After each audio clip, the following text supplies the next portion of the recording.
Hi there, welcome back to the SEO Bootcamp by Moz Academy. This is the Reporting on SEO course.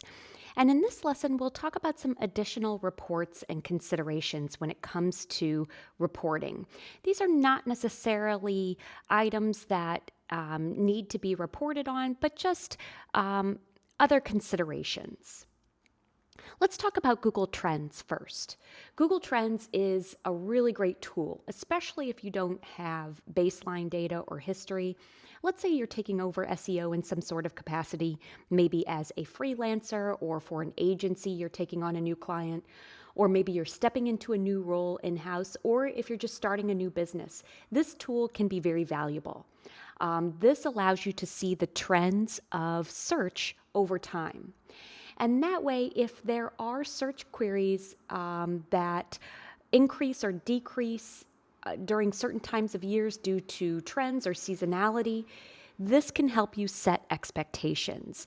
Sometimes there are trends that are quite obvious, especially for seasonal products. We might expect certain products or services to increase during specific times of year, whether it be holidays or seasons. But there are also trends that might be unexpected. And so Google Trends can help you set expectations. Here's an example of college admissions. And we can see that in late March every year, the search increases, which makes perfect sense in an academic setting. And then it dips again not long after each year.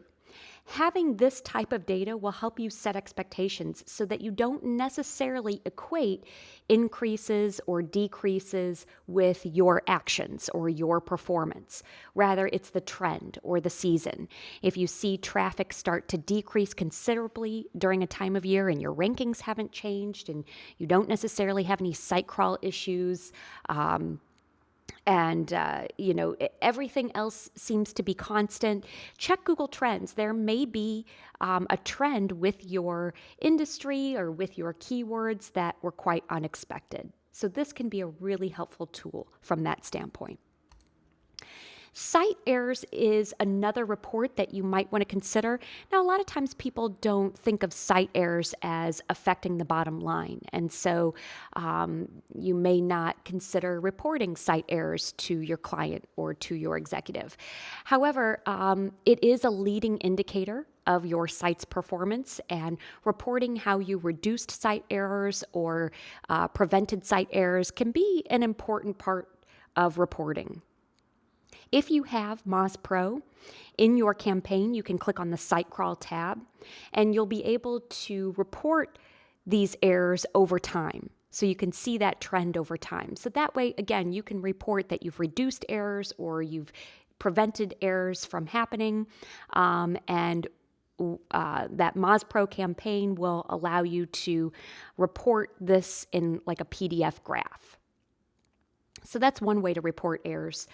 You may also want to consider Screaming Frog. Now, Screaming Frog produces errors in a CSV, so you will have to design those reports if you'd like to show something that's a bit more user-friendly, such as a graph.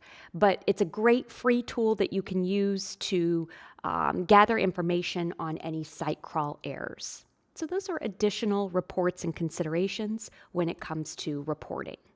Thank you.